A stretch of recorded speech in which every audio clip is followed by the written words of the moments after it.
Hi friends, welcome to Nifty analysis for 3rd September 2025. ఈ రోజు Nifty movement observe చేస్తే Nifty అనేది ఫ్లాట్గా ఓపెన్ అయింది.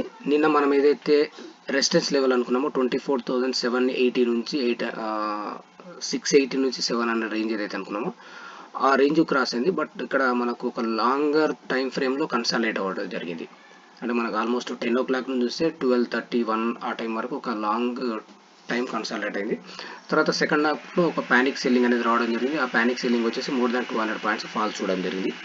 ఈ బేసిస్లో రేపటి ట్రేడ్ సెటప్ ఎలా ఉంటుందని మనం చూస్తే మెయిన్గా ఇక్కడ మనకు సపోర్ట్ రెసిస్టెన్స్ అనేది డ్రా చేసుకుంటే మనకి ఇంపార్టెంట్ రెసిస్టెన్స్ వచ్చేసి ఫస్ట్ రెసిస్టెన్స్ 24,635 రేంజ్ అనేది అవుతుంది.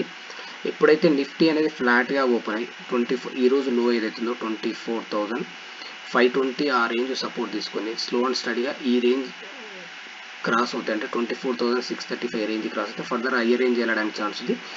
టార్గెట్ వచ్చేసి 24,750 నుంచి 800 రేంజ్ టచ్ అవ్వడానికి ఛాన్సెస్ ఒకటి ఉంది.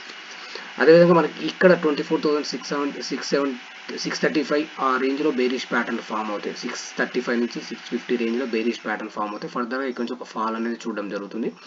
ఆ ఫాల్ వచ్చేసి మనకి ఈ రోజులో ఏదైతుందో 24,520 టచ్ అవుతుంది. ఈవెన్ అది బ్రేక్ అవుతే 475 ఈవెన్ 400 ఆల్సో టచ్ అవ్వడానికి ఛాన్స్ ఉంది. అంటే మెయిన్గా మనకు ఏదైతే ఈ లెవెల్స్ ఉన్నావో 24,520 నుంచి 475 అనేది ఒకటి ఇంపార్టెంట్ సపోర్ట్ అవుతుంది. ఇన్ కేసు అది బ్రేక్ అవుతే 24,400 లెవెల్ టచ్ అవ్వడానికి ఛాన్స్ ఉంది. ఇక్కడ మెయిన్ 24,435 పైన మనకు ట్రేడ్ అవ్వడం స్టార్ట్ అవుతే ఫర్దర్ హయ్యర్ రేంజ్ వెళ్తుంది. అంటే మెయిన్గా ఏంటంటే మనకి ఇక్కడ లెవెల్ బేస్డ్ ట్రేడింగ్ అనేది ఇంపార్టెంట్. అంటే ప్రాపర్ ప్రైస్ యాక్షన్ బేస్ చేసుకుని మనకు ఆ సపోర్ట్ రేంజ్లో ట్రేడ్ చేస్తే మనకు ట్రేడ్ అనేది ప్రాఫిట్లోకి వెళ్ళడానికి ఛాన్స్ ఉంది. ఈ విధంగా ప్రాపర్ ప్లానింగ్తోనే ట్రేడ్ చేసుకుంటే బెస్ట్ ట్రేడ్ సెటప్ అవ్వడానికి ఛాన్స్ ఉంది. ఫ్రెండ్స్, మీకు ఈ వీడియో నచ్చినట్లయితే లైక్ చేయండి, షేర్ చేయండి, సబ్స్క్రైబ్ చేసుకోండి. Thank you.